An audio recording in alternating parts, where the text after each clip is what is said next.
Frères et sœurs congolais, lorsque je suis arrivé au pouvoir, le pays était dans une situation de crise. À la suite d'une longue période d'instabilité politique et d'incertitude, l'élection présidentielle qui a consacré notre victoire, votre victoire, continue de susciter beaucoup d'espoir partout dans notre pays et même au-delà de nos frontières. Le jour de mon investiture, je vous ai bien entendu me rappeler « Félix, Papa alobaki, le peuple d'abord ».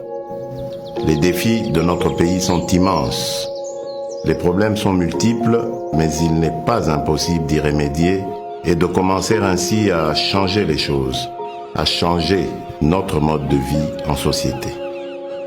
Pour engager le changement, dans le contexte politique particulier de la période après l'investiture, nous avons commencé à travailler avec les moyens à notre disposition. Pourquoi ? Parce que face au désir ardent de changement immédiat qui traverse tout le pays, nous avions décidé de ne pas croiser les bras en spectateurs passifs. Pourquoi ? Parce que quand on veut changer les choses, on n'attend pas de réunir toutes les meilleures conditions. Nous avons lancé le programme des 100 jours. Ce programme ne va sûrement pas résoudre tous nos problèmes en quelques mois, mais il est un début de solution. Nous avons commencé à doter nos villes de certaines infrastructures routières et d'apporter les réponses dans la production agro-industrielle ainsi que dans le domaine de la santé et dans bien d'autres. Nous avons ouvert plusieurs chantiers un peu partout. Ces chantiers, une fois finalisés, vont soulager déjà quelques-uns de nos problèmes. Certains d'entre nous pourront ainsi rentrer plus tôt chez eux et sans subir le stress des embouteillages, ou voyager plus facilement d'une ville à une autre, ou évacuer plus rapidement leurs produits et les acheminer vers d'autres marchés pour les vendre plus vite. D'autres vont enfin avoir accès à l'éclairage public, à l'électricité, à l'eau dans leurs habitations. Le programme des 100 jours nous donne la preuve que par notre volonté, seuls nous pouvons trouver des solutions à nos propres problèmes et surtout apporter des changements positifs à notre cher pays.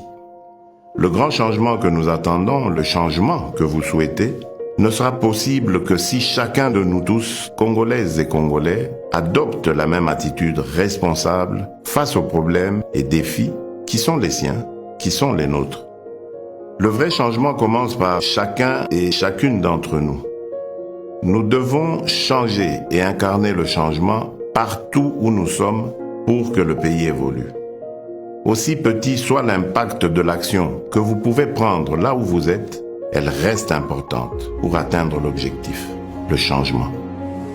À ceux qui sont responsables de la gestion des affaires publiques, le premier signe visible du changement sera celui de votre comportement, de votre compétence dans la gestion de la mission qui vous est confiée par le peuple congolais. Nous sommes au service exclusif des Congolaises et des Congolais. Sachons désormais travailler pour le changement de notre pays. Mes chers compatriotes, chers frères et sœurs, je rêve d'un Congo meilleur. Nous avons le devoir de construire un Congo meilleur où tous les enfants, filles et garçons, ont droit à l'éducation, à la santé. Un Congo où aucun enfant ne dort dans la rue ni ne meurt de faim. Un Congo où toute personne orpheline, veuve, vulnérable ou vivant avec handicap est accompagnée par les institutions de l'État. Un Congo débarrassé de la haine et du tribalisme. Un Congo où nos femmes ne sont plus violées tous les jours. Un Congo où il n'y a plus de guerre. Un Congo où il n'y a pas une province contre une autre province.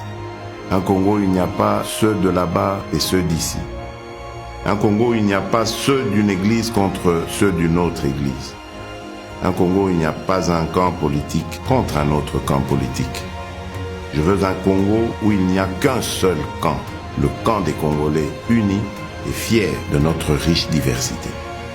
Un Congo de changement des mentalités. Nous avons le devoir de porter le grand rêve et de redonner de la grandeur à notre pays. De bâtir un Congo debout et digne, un Congo des travailleurs responsables, vigilants et gardiens de nos lois. C'est le Congo que je veux pour nous tous. C'est ce Congo-là, notre Congo, pour lequel vous m'avez donné le mandat. Ce Congo est possible si nous acceptons de changer dès à présent. Oui, ce Congo est possible.